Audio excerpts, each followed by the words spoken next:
현아와 길벗의 도시 이야기.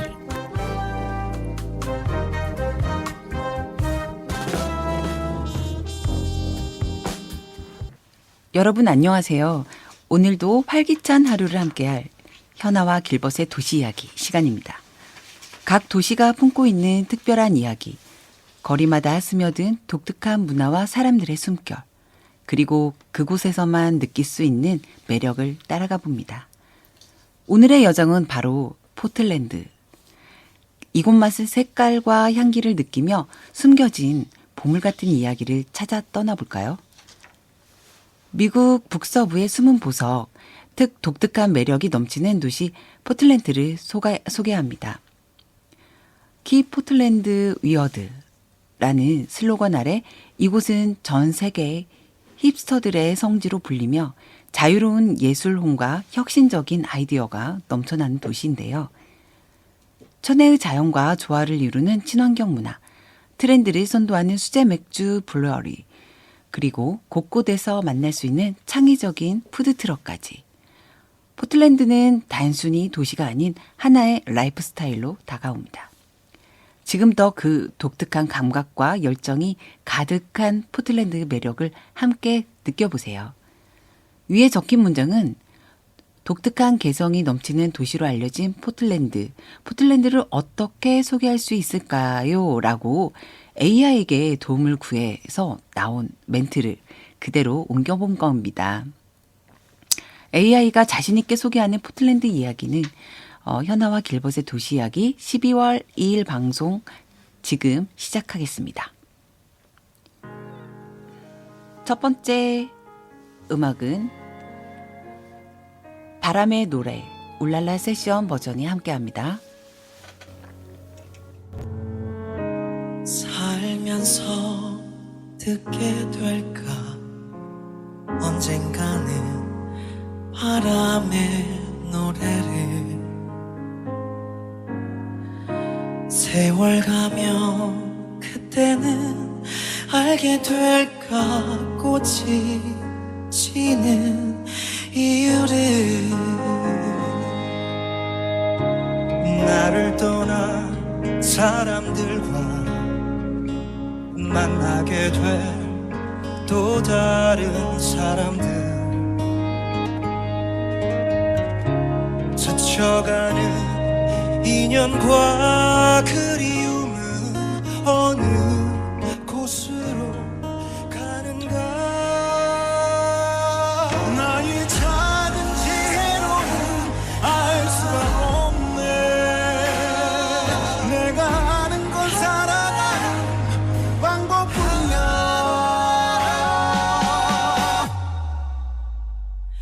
보다 많은 실패와 고뇌의 시간이 비켜갈 수 없다는 걸 우린 깨달았네 이제 그 해답이 사랑이라면 난 이 세상 모든 것들을 사랑하겠네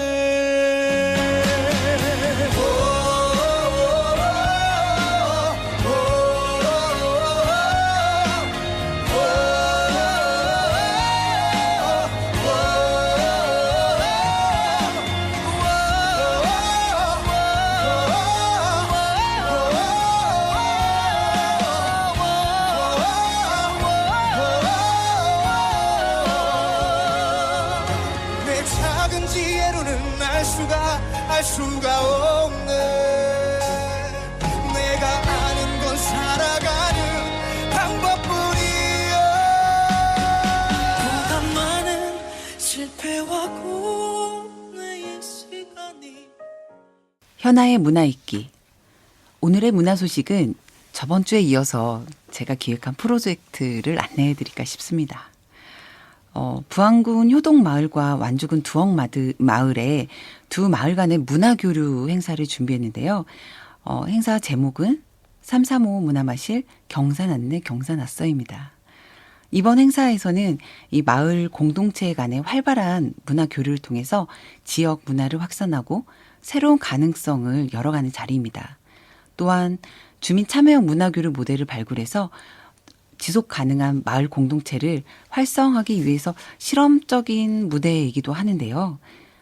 먼저 소개해드린 완주의 두억마을은 지게가락 소리와 과거 시험 재현을 통해서 오랜 전통 문화를 지키고 널리 알려온 마을입니다. 그 두 번째로 부안의 효동마을은 전통혼례 축제를 6년간 계속 해왔는데요. 이 마을은 우리의 소중한 전통 문화를 이어가고자 지금까지도 계속 노력하고 있습니다. 이 두 마을 간의 이 문화 교류 행사를 위해서 두 가지의 행사를 준비했습니다. 첫 번째 행사는 부안댁 효동인의 장원급제라는 행사 제목을 가지고 있는데요. 11월 28일 목요일에 오전 10시에 부안군 효동마을 회성 경로당 앞에서 펼쳐집니다. 이 행사는 부안 효동마을 주민들을 위해서 준비되었는데요. 프로그램으로는 완주 두억마을에서 준비한 지게가락 공연과 어린이 과거시험 체험, 그리고 짚을 활용한 허수아비 인형 만들기, 그리고 선비 의상 입기라는 체험이 준비되어 있습니다. 만약에 이번 주에 비가 많이 예상돼 있어요. 이를 대비해서 우천시에는 부안 남초등학교 강당에서 진행될 예정입니다. 두 번째 행사로는요. 12월 5일에 목요일 10시에 진행될 예정인데요. 완주댁 두억인의 혼례잔치입니다. 이 행사는 완주군 두억마을 행복드림 한옥이란 곳에서 열리고요. 부안의 효동마을이 지닌 전통 혼례 문화를 바탕으로 해서 완주 두억마을 주민들을 위해서 특별한 잔치가 펼쳐질 예정입니다. 프로그램은 두억마을의 어르신 한 쌍이 올리는 전통 혼례, 그리고 교레배와 합판주 체험이 있고요. 연서 쓰기가 마련되어 있습니다. 두 마을이 펼치는 문화 교류의 특별한 순간, 여러분 기대되시나요? 네, 시간 맞추시는 분들은 부안과 완주군으로 찾아오시면 저희가 열렬히 환영하겠습니다. 길벗의 일침. 얼마 전부터 그 챗 GPT에 맛을 붙여가지고 이런저런 질문을 던지기도 하고 도움을 받고 있습니다. 그래서 다음과 같은 질문을 던졌던 적이 있는데요. 도시계획에서 시민과 전문가 그리고 정치의 역할은 각각 무엇입니까? 라고 물었더니 AI가 대답하더군요. 제게 알려준 조언의 요지를 그대로 옮겨봅니다. 우선 참여와 피드백 제공, 책임감 있는 행동, 그리고 지역사회 조직 세 가지를 시민의 역할로 설명합니다. 그 다음으로는 기술적 분석과 솔루션 제공, 정책 설계와 평가, 조정 및 협력을 전문가의 역할로 말하네요. 마지막으로 의사결정 및 법적 지원, 이해관계 조정, 리더십과 책임을 정치의 역할로 설명합니다. 그리고 마지막으로 다음과 같이 요약하며 주문합니다. 이 세 가지 주체는 각각의 역할이 명확히 구분되지만 상호 협력해야만 성공적인 도시계획을 이룰 수 있습니다. 시민은 필요와 기대를 공유하고 전문가는 이를 바탕으로 기술적 대안을 제시하며 정치권은 이를 실행할 정책적, 재정적 지원을 제공합니다. 이러한 협력관계는 도시의 지속 가능성과 주민의 삶의 질 향상에 크게 기여합니다. 라고 말이죠. 간단하게 정리하자면 시민의 필요와 기대를 바탕으로 전문가의 도움을 바탕으로 정치권의 지원하에 만들어가야 성공한다고 하는 거죠. 제 생각과 정확하게 일치합니다. 그리고 저는 우리의 현실과 겉으로는 비슷해 보이지만 대단히 다르게 여겨집니다. 여러분은 어떻게 생각하시나요? 우리는 AI의 조언을 얼마나 받아들여 현실로 만들어가고 있는 걸까요? 길벗의 일침, 오늘은 AI의 입을 빌어서 대신합니다. 현아가 읽어주는 사진 한 장. 오늘의 초대 손님께서 보여주신 사진은요. 먼저 여기는 길거리 바닥에 있는 벽돌처럼 보이는데요. 우선 빨간색이고요. 10여 장의 벽돌이 가루와 세로로 얽혀서 배치되어 있는 것처럼 보입니다.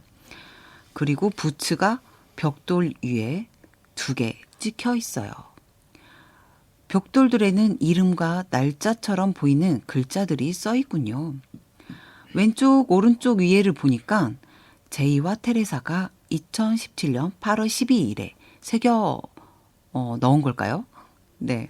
그 아래 사진은 오캄포 가족이 1982년에 새긴 것 같습니다. 돋보기로 확대시켜 놓은 걸 보니 빌딩 숲 안에 이 공간이 있는 것 같군요. 광장 이름은 파이오니어 코스하우스 스퀘어라고 표시되어 있습니다. 벽돌로 시작된 이 사진은 어느 도시의 벽 또는 공간이 있는 그러한 사진일까요? 이 사진 들고 나오신 초대 손님께서는 이 사진을 통해 어떤 이야기를 하실지 무척 기대가 됩니다. 오늘의 초대 손님이신 이훈주 센터장님을 모셨습니다. 전주시 세화룡 센터장님이기도 한데요. 먼저 인사 말씀과 함께 최근의 근황 그리고 세화룡 센터가 무엇을 하는 곳인지 이러한 이야기를 먼저 들어볼까 하는데요. 네, 센터장님 안녕하세요. 반갑습니다. 안녕하세요. 반갑습니다. 네, 요즘에 최근의 근황 궁금한데요. 어떻게 지내시나요? 일단은 이런 라디오에 처음 나와가지고 이런 영광된 자리에 초대를 해주셔서 너무 감사하고요. 이왕 나온 김에 네. 저희 센터 이야기를 좀 홍보 좀 네, 해볼까요? 궁금합니다. 네.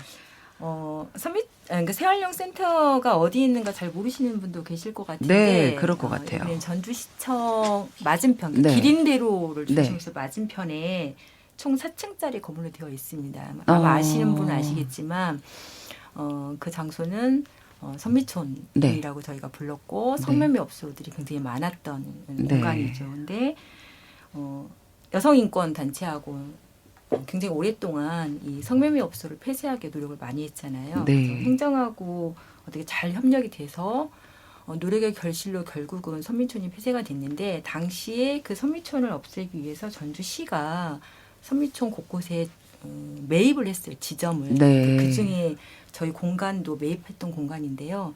당시에 엘리베이터가 있었던 가장 큰 성매매 업소였고 3개의 업주가 모여서 그 일을 했던 공간인데 그 공간을 2017년도에 전주시가 매입했고 이 공간을 처음에는 전주시가 그 부설 행정기관처럼 썼었거든요. 근데 2019년에 이 공간을 어떻게 무엇으로 쓸까 좀 논을 모았다가 당시에 재활용 자원순환 이런 것들이 좀 트렌드로 떠올랐어요. 네. 그래서 요걸 새활용 센터로 좀 해보는 게 어떠냐라고 네. 해가지고 새활용 센터를 만들었는데 새활용 센터가 지금 이름이 좀 어려워요. 오히려 네. 차라리 업사이클링 센터 이렇게 이야기했으면 더 시민들이 빨리 이해할 수 있을 거라는 생각이 들었는데 당시에는 이제 우리말을 좀 사용해보자 해서 네. 새활용이라고 했고요.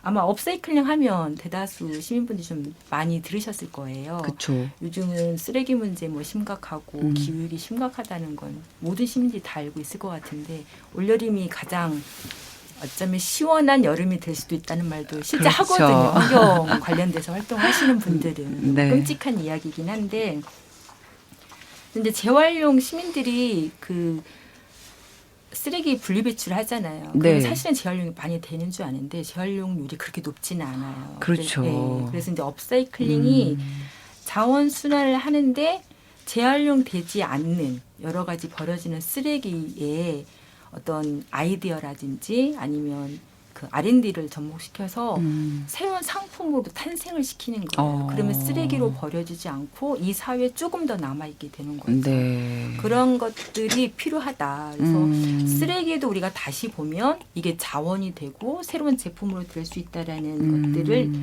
시민들에게 알려내는 역할. 네. 그래서 이제 저희들은 줄임말로 새활용 문화 확산이다. 그렇군요. 이걸 가장 큰 사업으로 하고 있고 네. 또 이런 제품들을 만드는 기업들이 되게 많아요. 그러니까 지금 전 세계적으로 자원순환은 핫 이슈이기도 네, 하거든요. 그럼요. 중요한 아마 부분이죠. 여러분들이 가장 잘 아는 새활용 기업으로는 프라이탁.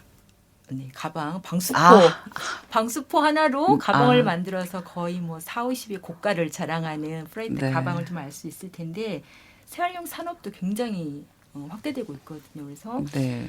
저희 기관이 가장 많이 하는 건 새활용 문화 확산을 위한 교육 사업과 음. 그다음에 새활용 산업을 좀 네. 지원하는 그런 역할들을 하고 있습니다.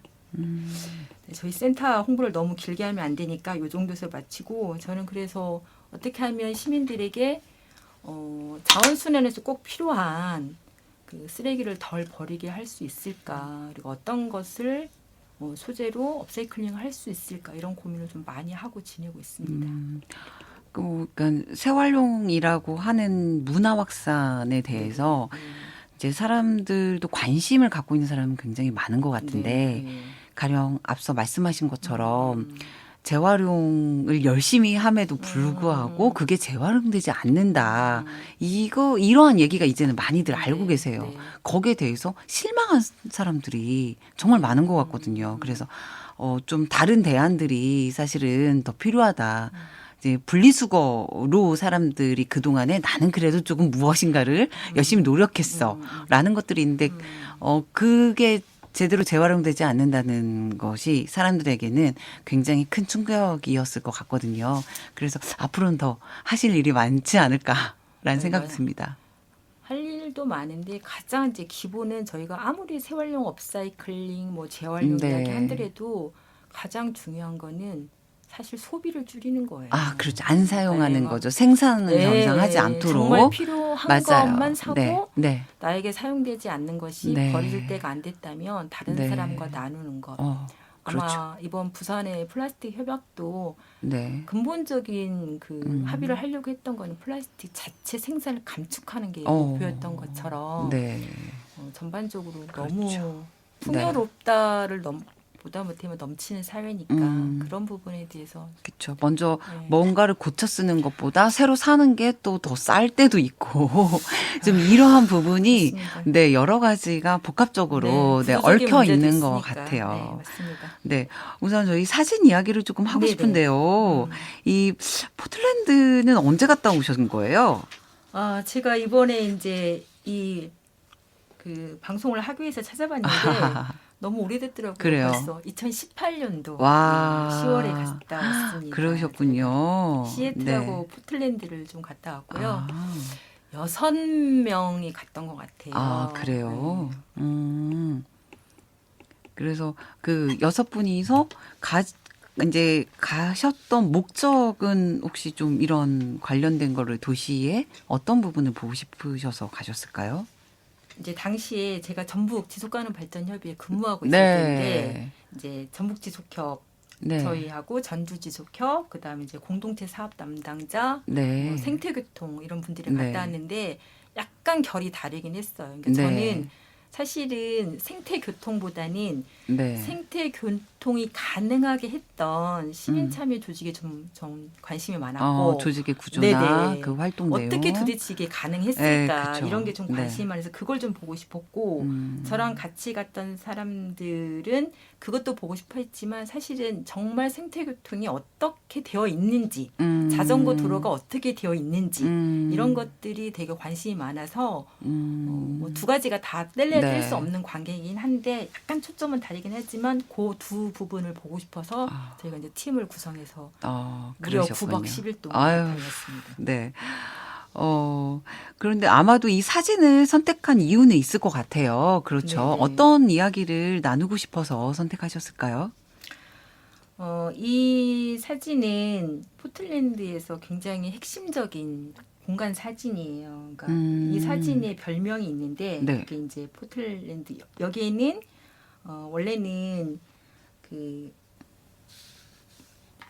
주차 타워. 네. 아니 파이오니어 코트하우스 스퀘어라고 얘기하는데 네. 그 시민들은 리빙룸이라고 부른다고 하더라고요. 그러니까 거실이라고 부르거든요. 우리에게 거실은 모든 가족들이 같이 생활하고 그렇죠. 거기서 뭐 TV도 보고 이야기도 하고 차도 마시고 하는 공간이잖아요. 네, 네. 그럼 왜 이 포틀랜드 사람에게 이 공간이 리빙룸으로 불려지게 됐을까에 대한 관심이 이제 생겨서 저희가 그 공간을 찾아갔던 곳인데요.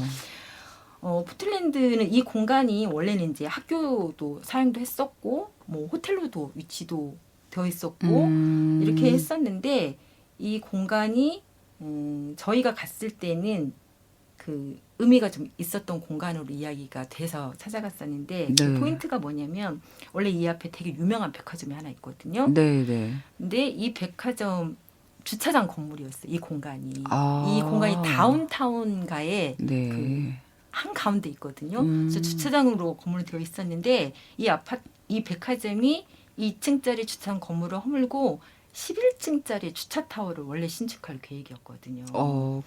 그게 시의 계획이었나요? 아니면 백화점 백화점이 백화점의 계획이. 자기 어차피 땅이기 네. 때문에 네. 이제 사람들이 백화점에 오려면 자동차를 되게 많이 타잖아요. 그렇죠. 전주도 마찬가지인데 네.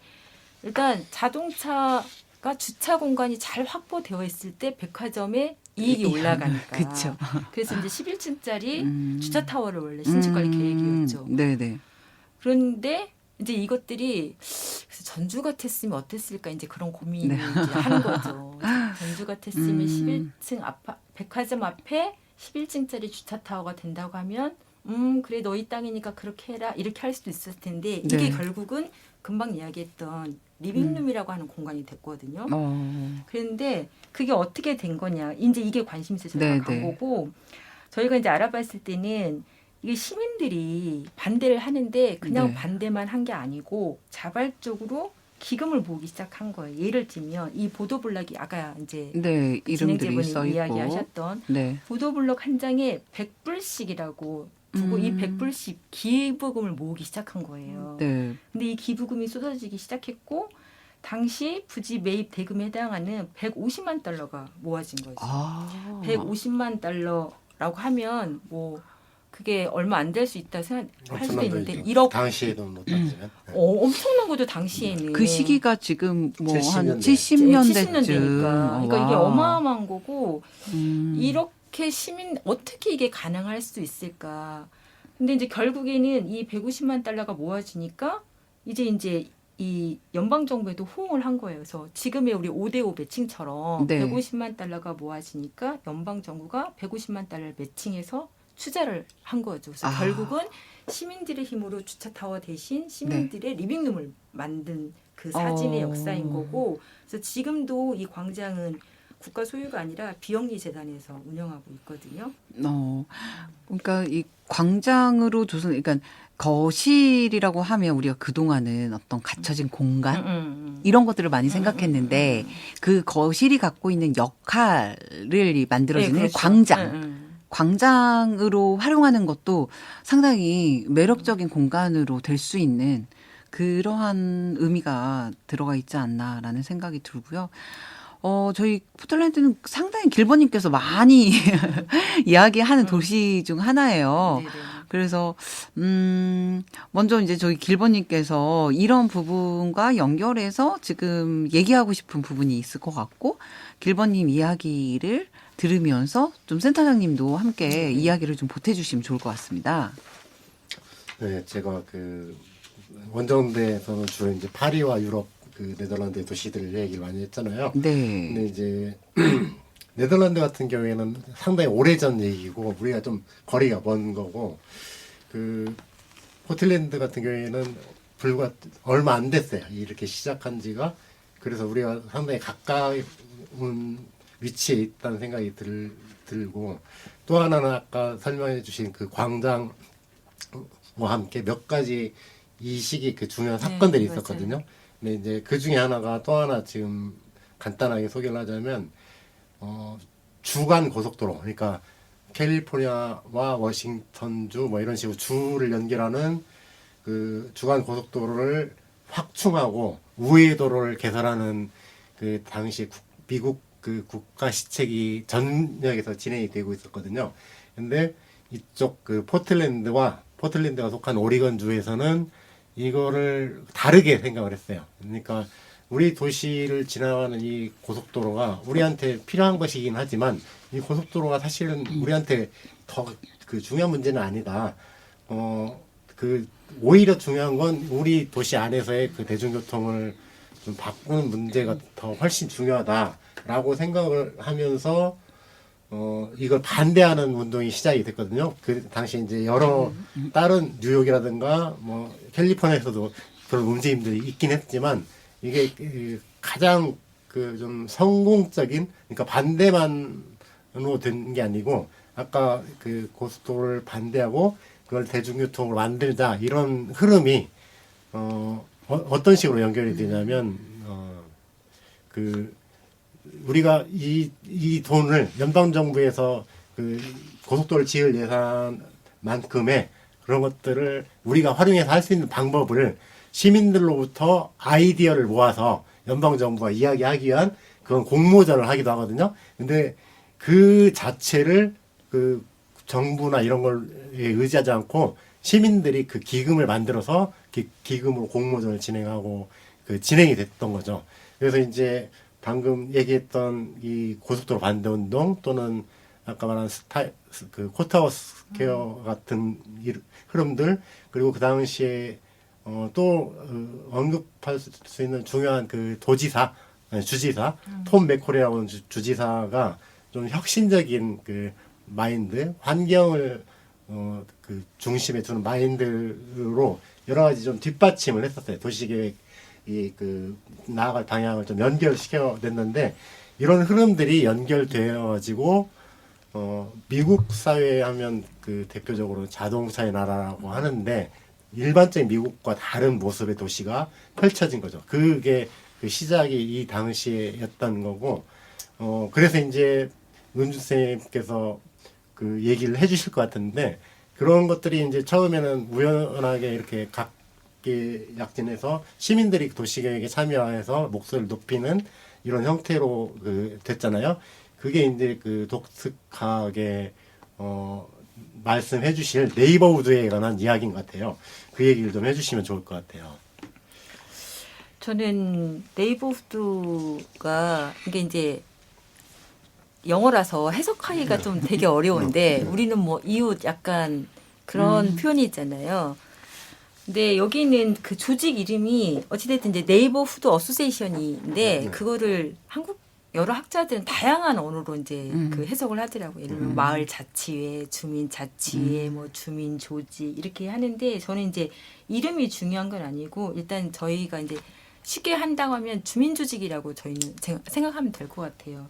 이제 금방 우리 김기일 교수님께서 이제 이야기하신 것처럼 톰 맥콜 오리건 주지사 이야기했었는데 시기가 저는 참 좋았다.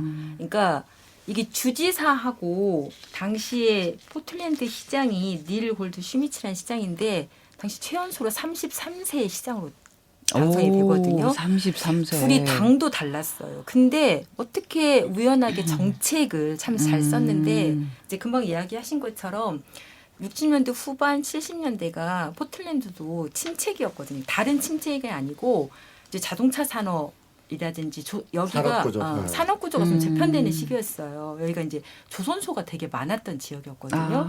그 옆에 좀 유명한 멜 무슨 강이 있는데 그 강 주변으로 조선소가 되게 많으면서 환경오염이 엄청 심했어요. 그래서 이 릴 시장이 그 환경 개선을 하겠다고 공약을 내놓고 33세에 나선 거예요. 그래서 주변에 당시 환경 활동가들도 되게 많았고 그 당시 이슈가 되게 많이 됐어요. 그래서 환경에 대한 이슈가 있었고 또 하나는 미국이 다민족 국가이긴 하지만 이 포틀랜드도 백인 중심의 어떤 리더였잖아요. 근데 이제 유색도 많았고 그러니까 아프리카계 흑인들이 좀 많았다고 해요. 그래서 고속도로를 한다든지 아니면 지역의 어떤 도시재생 사업이 이제 들어가는데 이거에 대한 도시재생을 하면 지금 한국사도 마찬가지지만 일단 기업을 좀 영유하고 있는 사람들이거나 아니면 좀 돈이 있는 사람들한테는 도시재생이 좋지만 하층민한테는 도시재생이 굉장히 좋지 않거든요. 그렇죠. 그러니까 그 거주를 떠나야 되잖아요. 그래서 이런 반대 운동이 되게 환경적으로도 반대 운동이 많았고 도시 재생적으로도 반대 운동이 많았고 그런 조직들이 일부 있었어요. 근데 닐 골드 슈미츠 시장이 딱 당선이 되면서 이 조직을 제 표현으로 하면은 좋게 말하면 민간 협력이고 좀 거칠게 말하면 이 조직을 너무 잘 행정에서 흡수했다. 저는 이렇게 생각을 하거든요. 그게 이제 네이버후드 어소시에이션이라는 조직인데 어떤 식으로 했냐면 그 조직 그러니까 주민회의 있었잖아요. 그거를 행정 조직으로 다 빨아들인 거예요. 그러니까 조례를 제정을 하거든요. 그래서 네. 시가 이걸 지원할 수 있도록. 그래서 무려 포틀랜드의 95개의 조직을 그 시가 인정한 주민 조직으로 만든 거예요.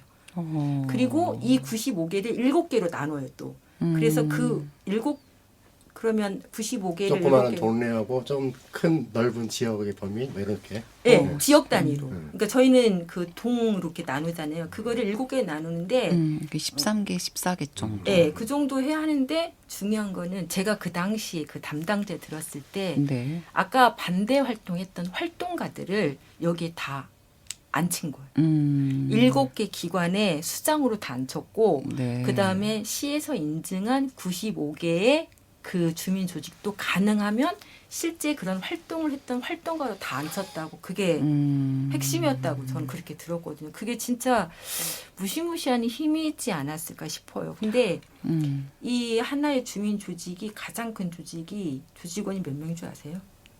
900명이에요. 엄청 크네요. 엄청 큰 데는 900명까지 있고. 오. 그러니까 적은 데는 한 500명 기준이라고 하거든요. 그러니까 예를 들면 평균 500명이 95개 조직으로 뭉쳐져서 역할을 주는 그래요. 거예요. 그 역할이 단순한 자문이 아니고 토지 계획을 할 때, 개발을 할 때, 도시 재생을 할 때 실제 행정의 역할을 주는 거예요. 이 포틀랜드의 인구가 어느 정도 됐을까요? 그 당시에 그 80년대 네. 정도가 한 45만, 50만 이 정도 됐을 거예요. 전주보다 상당히 작은 인구를 가진 도시. 전주하고 비슷하죠. 지금은, 그 당시 현재는? 지금도 현재는. 그렇고 그때도 네네. 그렇고. 그때도 전주랑 네. 비슷한. 네. 네, 그렇군요. 그러니까 이게 지금 생각해보면 사실 50년 전 이야기예요. 네. 우리나라 근데 따지면. 시간이 많이 지났죠. 네, 많이 지났고 지금도 이제 계속 변화하고 있는데 제가 이제 처음에 포틀랜드에서 이 조직이 들었을 때 되게 이제 충격을 받았던 게 2가지였어요. 하나는 그렇게 주민들 조직이 시에서 인정한다고 그 주민 조직이 그렇게 만들어질 수 있을까? 그렇죠. 그 다음에 2번째, 그 당시 행정이 주민 조직을 승인하고 그들을 적극적으로 시민 정책에, 그러니까 시 정책에 시민들의 이야기를 들을 수 있도록 시스템에 한다라는 생각이 어떻게 가능했지? 도대체 그렇게 나오게 된 역사적 배경과 우리와 뭐가 다를까? 이게 너무 신기한 거예요. 너무 부럽고. 그때 이 초기의 어떤 경합이나 뭐 이런 것들에 대해서도 혹시 얘기를 들었을까요? 초기 세팅할 때 뭐 이거를 행정에서도 받아들일 때는 쉽지 않을 것 같거든요. 왜냐면 뭐 이렇게 그 전에 이제 관계들이 잘 만들어졌으면 또 모르겠지만 여튼 처음에 행정의 구조와 일반 시민들이 이제 행정을 바라보는 것과 뭔가 결정을 하는 이런 사안에 대해서는 구조적인 것이 결합을 하기까지는 상당히 쉽지는 않았을 것 같은데. 이빌 네. 골드 슈미치 시장이 활동가 출신이에요. 기본적으로. 네. 시민 활동가. 시민 활동가, 환경 활동가 출신이고 그 주변에 환경 활동가들이 되게 많았거든요. 그러니까 시장에 당선이 되면서 그 활동가들을 잘 네. 활용한 것 같아요. 아. 그리고 그 당시에 그 포틀랜드로 그 유입됐던 그런 시민들이 부자 백인들보다는 젊은 층이 되게 많았다고 그래요. 그러니까 네. 새로운 뭔가를 찾아서 움직이는 그런 젊은, 그 당시 이제 히피 문화에 뭔가 적응했던, 그리고 그 시기를 살아가는 사람들이 되게 많이 유입이 돼서 뭔가 역동성 있게 변화를 했을 때 되게 긍정적이었던 거죠. 그리고 적극적으로 지지해주고. 네, 70년대, 80년대 이런 일이 일어났다는 게 상당히 놀랍긴 하네요. 뭐 한국은 최근에 이제 환경 문제나 그 뭐 세활용 관련한 것 부분이라든지 이런 부분들이 최근 코로나 이후에 더 강력하게 좀 드러났잖아요. 그 이전부터 열심히 활동하신 분들 많았지만 그런데 이제 한 4, 50년 전부터 이런 고민들이 있었다는 것이 상당히 놀라운 것 같습니다. 그 이제 여기 좀 덧붙일 수 있는 얘기가 네네.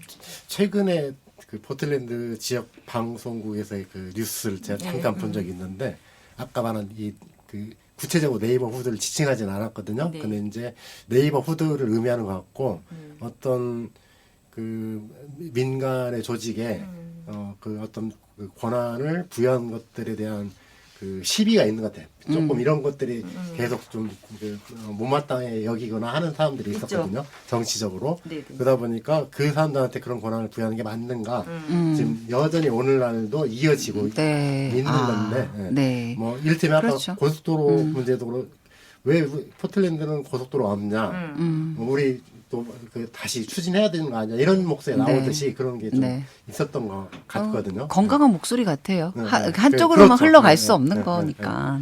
근데 너무 부러운 게 이 시민 참여 시스템이 이제 제도화된 거잖아요. 네. 그러니까 우리는 네. 조례가 좋은 조례가 있다가도 없어지는 경우가 있잖아요. 그렇죠, 그렇죠. 근데 실제 그 조례가 힘이 있어야 돼. 힘이 있고 그다음에 시스템이 힘이 있어 있기를 위해서는 제도적으로 보장이 되는 게 되게 많아야 되잖아요. 네. 근데 그 조례가 지금까지 유지가 됐고 명칭이 이번에 제가 이제 오늘 방송 때문에 좀 조사를 해보니까 2019년에 이게 시민생활국으로 변경을 해서 변경 이유가 있대요. 뭐냐면 시민 참여를 더 확대하기 위해서 목소리를 더 많이 듣기 위해서. 네이버를 관리하거나 대응하는 시 조직. 네, 네, 국 네, 이름이. 네. 그 전에는 네이버후드 어소시에이션이라는 그 네. 그러니까 예를 네이버후드 담당자국 이렇게 네. 쓰면 아예 명칭을 시민생활국으로 바꿨고 네. 저는 그 시민생활국 안에 네. 네이버도 조직만 있는 줄 알았거든요. 근데 네이버도 조직도 있고 전문가 조직도 있고 지금은 비즈니스 조직도 나머지 그러니까 네. 나머지 조직도 뭐 40여 개가 더 들어 있어서 이 전체적으로 관리를 한다라는 거예요. 네. 그러니까 시 직원들이 와서 지역 협회, 그러니까 7개 그 지역 협회는 상근자가 6명 정도 있어서 나머지 그 아까 12개, 13개 정도 되잖아요. 한 지역 협회를 보면 네. 거기를 관리하는 건데 그 나머지 12개, 13개 지역 협회에서 운영 이사회를 뽑거든요. 근데 그 이사진은 다 무봉사, 그러니까 자원봉사예요. 한 20명 정도가 이사회가 움직이는데 임기도 정해져 있고 네. 여기 조합원이 되려면 그러니까 주민 조직인데도 회비를 다 내지 않으면 주민 조직도 가입할 수가 없어요. 네. 그런 거 좋아요. 네, 그런 거에 익숙해야죠. 네, 그럼요. 그래서 이게 어떠한 조직이 그렇게 큰 조직이 20명의 자원봉사자 운영진으로 꾸준히 지금까지 지속되는 힘 그게 뭘까? 저는 이제 어떤 한 사건을 계기로 어떤 한 사업을 계기로 내가 내는 의견이 이게 정책화가 되고 실현화가 되고 지속 가능성이 되면 사람이 믿음과 신뢰가 생기거든요. 효능감이 그렇죠. 생기겠죠. 그럼 그 조직에 관심이 생겨요. 네. 그리고 애정이 생기고. 네. 저는 결국 50년 동안에 이 국이 아까 이제 길보님이 말한 것처럼 이거에 반대하는 그룹이 분명히 있어요. 실제. 네, 실제 네. 있음에도 불구하고 더 많은 다양한 목소리를 듣기 위해 국의 이름을 변경한 것처럼 네. 지속되어 오잖아요. 네, 네. 저는 그 어떤 이 시민 참여 시스템에 대한 효과를 봤기 때문에 시민들이 결코 이걸 놓지 않고 끌고 가는 힘이라고 생각을 하거든요. 그렇죠. 실제 이게 작동되면서 시민들의 생활은 훨씬 더 좋게 만들어졌으니까 그걸 경험한 사람들은 이게 진짜 필요하다라고 느끼는 것 같아요. 포틀랜드 네이버하고 유사한 형태의 그 주민 조직이 국내에도 있더라고요. 제가 최근에 알게 됐는데 어디가 있어요? 춘천에 가서 제가 네. 자전거 타러 갔다가 우연찮게 그 플랜카드를 봤는데 무슨 동 그 주민 투표 뭐 이런 걸 한대요.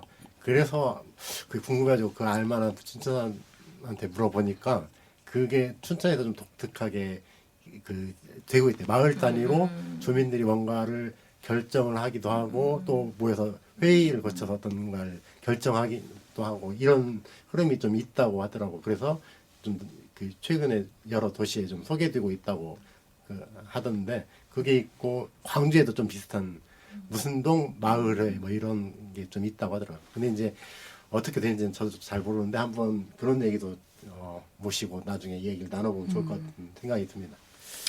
그러니까 제가 놀란 거는 뭐냐면 우리도 민간 협치하거든요. 네. 그렇죠. 의견을 들어요. 근데 의견만 듣잖아요. 음. 역할이 너무 미비해요. 네. 그리고 숫자 제한이 너무 커요. 음. 우리가 지금 주민자치위원회 이런 것들이 1999년도에 일본의 벤치마킹에서 주민자치센터를 이름 다 바꿨거든요. 네네. 근데 거기는 인원수가 제한이 있어요. 그렇죠. 한 뭐 예를 들면 15명, 20인 내외, 20명. 25인 내외. 그리고 중요한 거는 거기에 뭐 동장이나 네. 연장이 선출한다라는 거. 그리고 네. 주도적인 권한을 잘 안 주려고 하죠. 그렇죠, 사실. 그렇죠. 네네. 그러니까 네이버도 그때 처음에 그 담당국을 만들었을 때 그 수장이 누구냐면 그 국이 그냥 국장이 아니고 과장이 아니고 어떨 때는 시장이었고 어떨 때는 부시장이었어요. 그 밑으로 내려간 급이 없었어요. 네. 그러니까 위상이 완전히 다른 거죠. 네. 뭐 얘기를 듣다 보니까 시간이 어느새 이렇게 벌써 흘렀는데요. 뭐 다음 이야기를 계속 이어가기 전에 두 번째 추천곡으로 우리 그 너의 의미 아이유 음악을 추천했어요. 추천한 이유가 있으신가요? 아유 노래 너무 맑고 깨끗해서 좋아요. 아, 네. 맑고 깨끗한 노래 함께 듣겠습니다. 너의 그 한마디 말도 그 웃음도 나에겐 커다란 의미 너의 그 작은 눈빛도 쓸쓸한 뒷모습도 나에겐 힘겨운 약속 너의 모든 것은 내게로 와 풀리지 않는 수수께끼가 되네 슬픔은 간이역에 코스모스로 피고 스쳐 불어온 향긋한 바람 나 이제 뭉게구름 위에 성을 짓고 널 향해 창을 내리 바람 드는 창을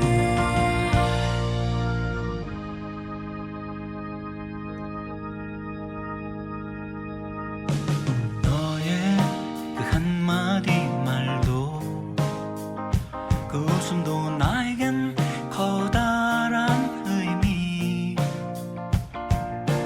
너의 그 작은 눈빛도 쓸쓸한 뒷모습도 나에겐 힘겨운 약속 너의 모든 것은 내게로 와 풀리지 않는 수수께끼가 되네 슬픔은 간이역에 코스모스로 피고 스쳐 불어온 향긋한 바람 나 이제 뭉게구름 위에 성을 짓고 널 향해 창을 내리 바람 드는 창을 슬픔은 간이역에 코스모스로 피고 스쳐 불어온 향긋한 바람 나 이제 뭉게구름 위에 성을 짓고 널 향해 창을 내리 바람 드는 창을 너의 그 한마디 말도 그 웃음도 나에겐 커다란 의미 너의 그 작은 눈빛도 쓸쓸한 뒷모습도 나에겐 힘겨운 약속 도대체 넌 나에겐 누구냐? 옹고지신 전주. 옛것을 익혀가되 새로운 것들을 알아가다. 혁신은 나를 지키되 거듭 태어나는 것. 옹고지신 전주를 말해봅니다.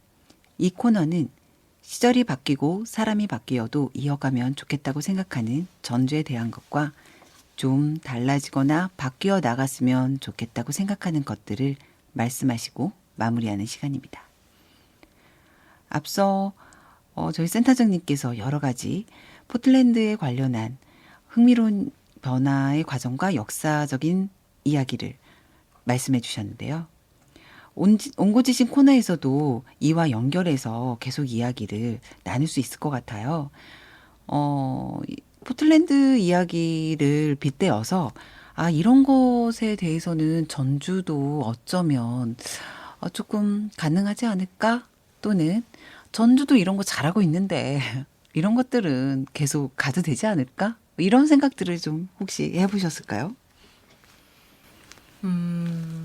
좀 고민이 많아요. 저도. 네. 그러니까 저는 이제 도시를 중심으로 고민하진 않는데 그래도 오랫동안 이 사회가 조금 더 사람들이 행복하게 살 수 있는 사회로 만드는 일에 그래서 제가 할 수 있는 한도 내에서 계속 해오고 있는데 요즘 드는 생각은 기후 위기뿐만이 아니고 우리 사는 사회가 너무 힘들어진다. 네, 맞아요. 이게 정말 각자 도생이 너무 힘들다. 그러니까 왜 우리는 이렇게 계속 안 좋은 길로 가고 있지? 그러니까 진짜 민주주의 위기라고 누구나 하는데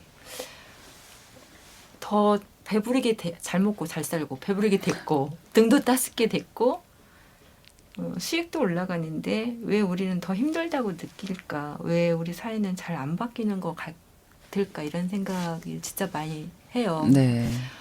원인이 뭘까 곰곰이 생각해봤는데 제가 내린 결론은 그거예요. 그러니까 우리 사회가 지금 어떤 체제를 명명하는 것 자체도 이제는 잘 안 하는데 어쨌든 자본주의 사회다, 뭐 신자유주의 사회다 이렇게 이야기를 하거든요. 근데 신자유주의 핵심은 효율성이거든요.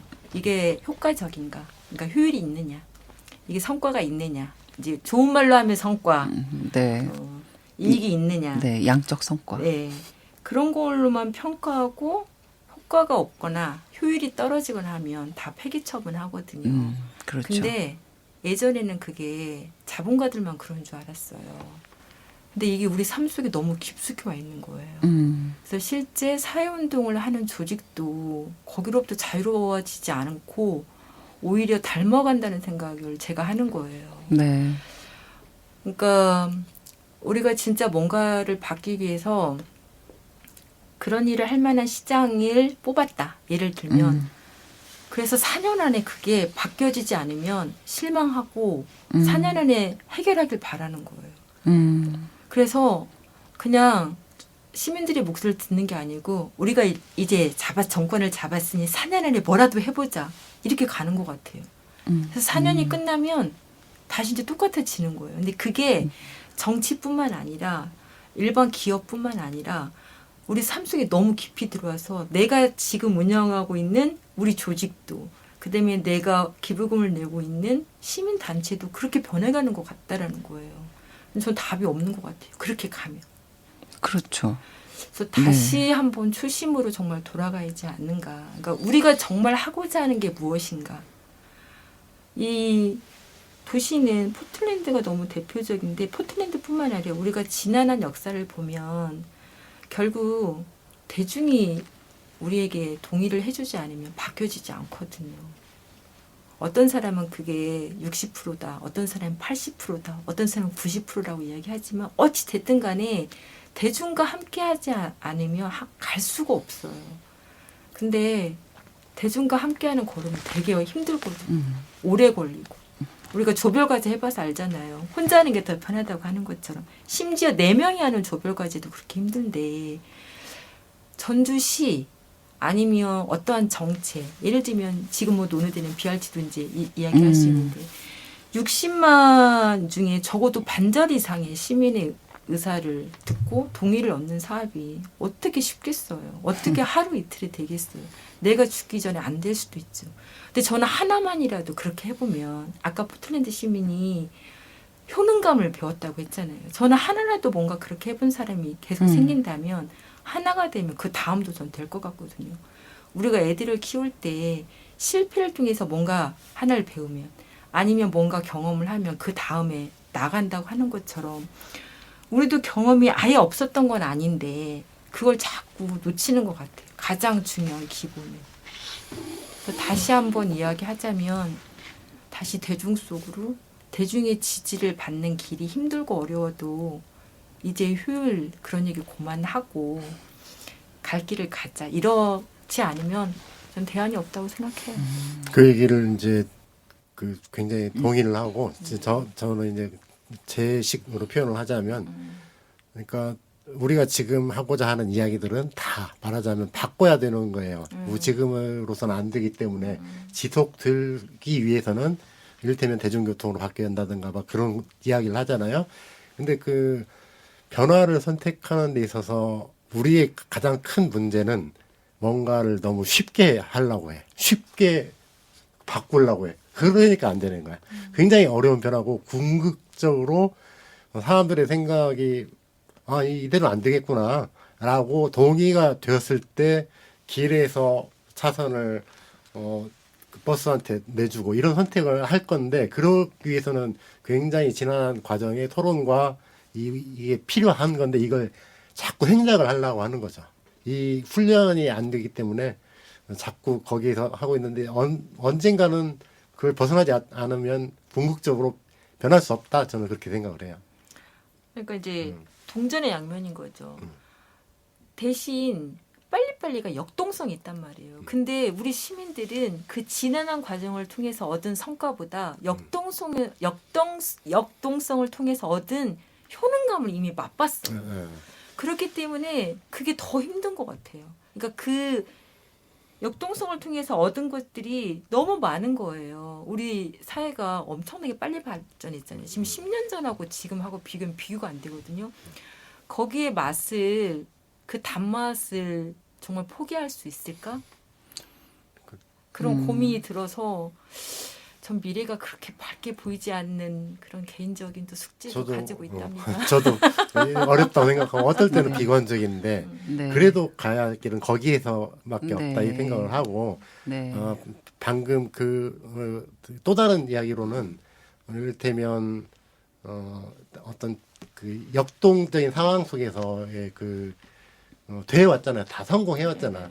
근데 그거에는 일종의 그 흐름 속에서 욕망이라든가 이런 게 좀 결합이 돼서 지배적으로 우리가 좀 했던 거죠.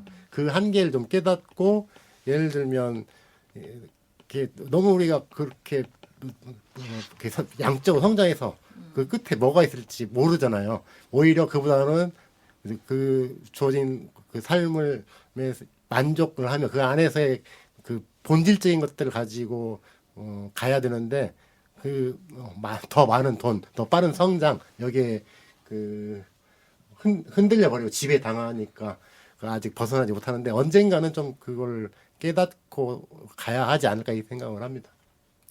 저는 이제 뭐 시설에 있다가 이제 나와서 일반 시민으로서 여러 가지를 경험을 좀 한 게 거의 지금 7, 8년 되고 있는데요.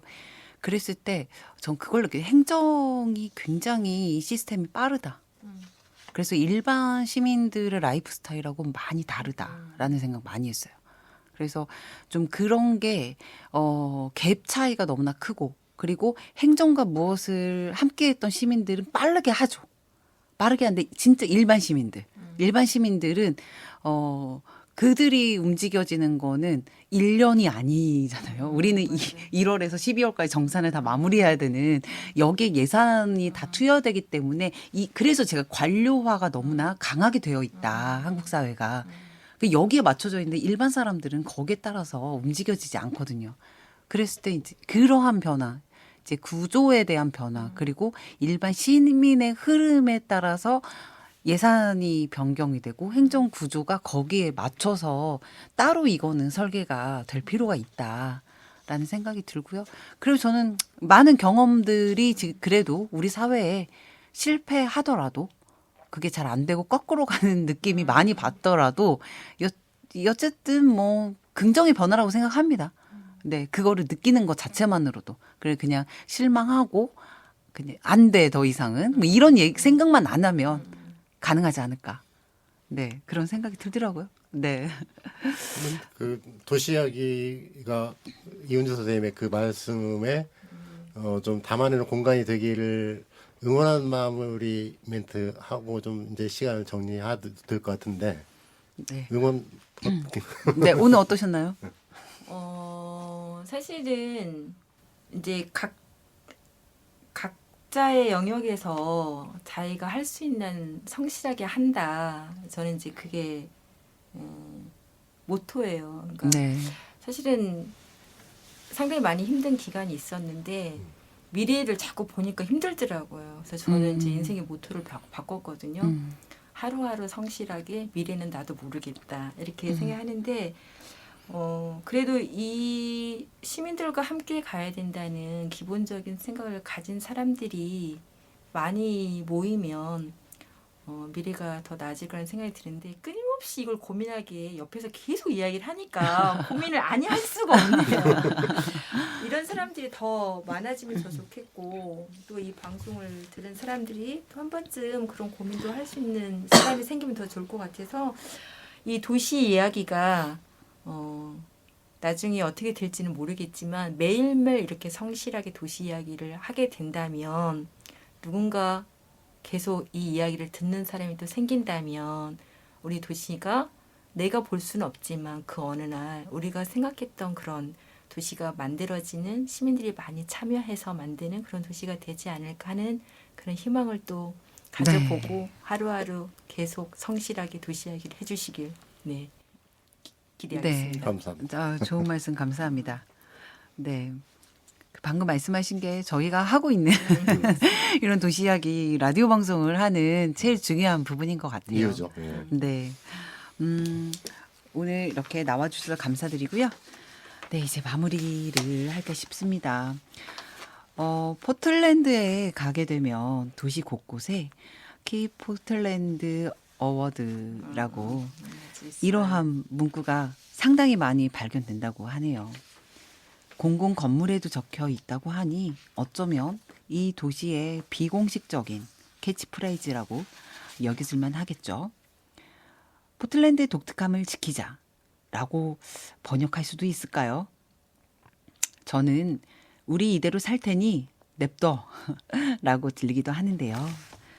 미국이지만 여느 미국 도시와는 다른 독특함이 도시 곳곳과 시민들에게서 실제 많이 확인된다고 합니다.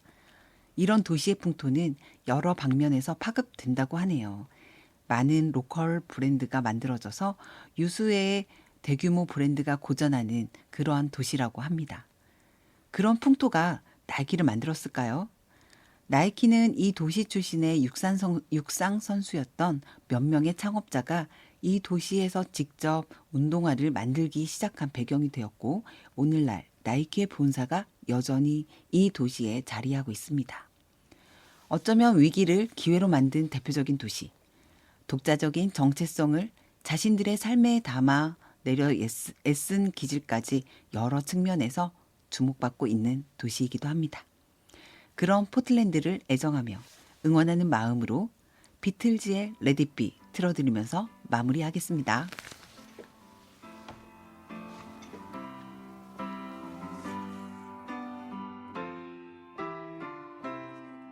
When I find myself in times of trouble, Mother Mary comes to me, speaking words of wisdom, let it be. And in my hour of darkness, she is standing right in front of me, speaking words of wisdom, let it be. Let it be.